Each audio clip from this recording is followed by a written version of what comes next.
Thank you for this interview, and I am representing today Institute of National Remembrance. I am president of Institute of National Remembrance. We have 2,500 employees in our institution. It's a very unique institution all around the world and worldwide, because our institution focuses on the history of the 20th century at all. But we have not only scientific researchers, not only education, but in our institution there are even 100 prosecutors. So we try to sue perpetrators from the Second World War, Soviet one and German one, of course. We also focus on the commemoration of historical facts, events and people. So every year we unveiled many monuments, plaques all over the Poland and all over the world. So the daily life in Institute of National Remembrance focuses on the history of 20 centuries from many directions. Law one, educational one, scientific one, and many other. I'm proud that in Institute of National Remembrance one of my deputies is Mateusz Szpytma, PhD, Dr. Mateusz Szpytma, who is the member of Ulma's family. He has published many books about the writers among the people and many other books about the history of Jews in Poland.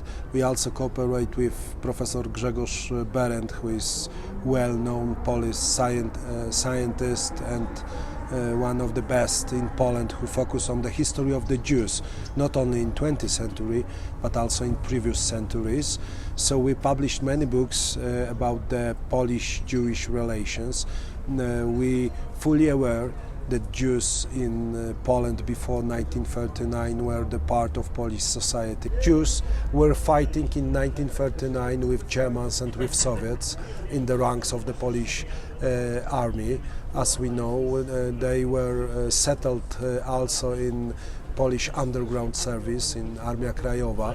We have many Jews, and we try to cherish the memory about them. We also have made many plaques for Jews in all over the Poland who were the victims of the German Nazis and also the victims of Soviet communism after 1945. For example, our memories also focus on the history of Menahem Begin, who spent his life before 1939. Menahem Begin became after 1945 the Israeli Prime Minister, but he was the soldier of General Władysław Anders. And when we were in Israel and Menahem Begin Center, we show the history of Jews in Polish troops on exile during the Rutas de Esperanza. See? So the history of Polish Jews is very natural in our scientific works, educational.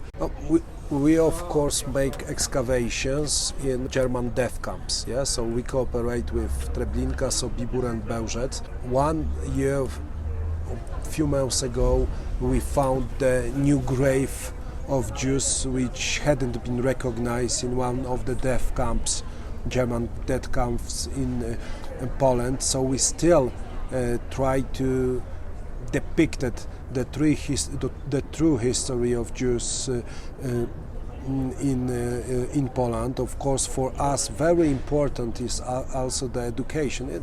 This is the part of Polish history, but the history of the ghetto uprising in 1943.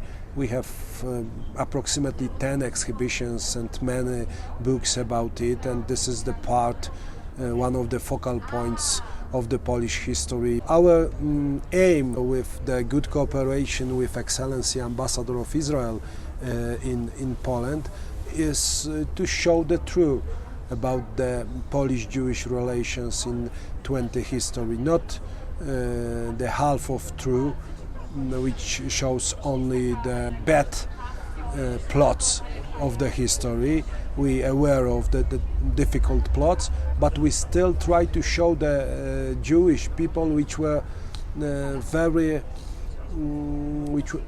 which were ready to fight for the Poland, common Poland, Second Polish Republic, and we have many of them. And we of course also focus on righteous among the people. This is very important plot for us. We are still in touch with the families, thanks to Mateusz Pytma, with the families of those people who were claimed righteous about the people, but the 7,500 people are not the only. They are of course very important, but they are not the only who helped the Jews during the Second World War.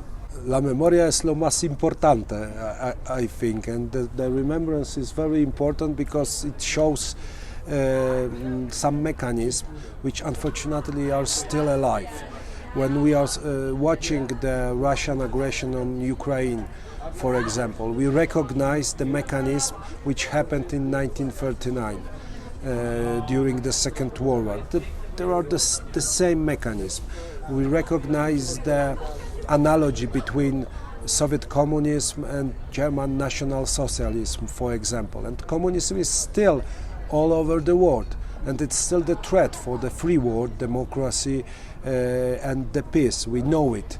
And when I'm thinking about the young people, I would like to convince them that without the history, we can prognose the future.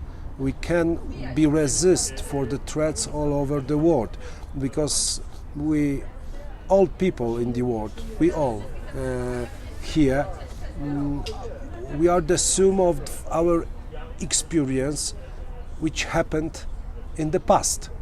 I'm sitting here like the president of Institute of National Remembrance, but the past is the only thing in the world which is 100% sure.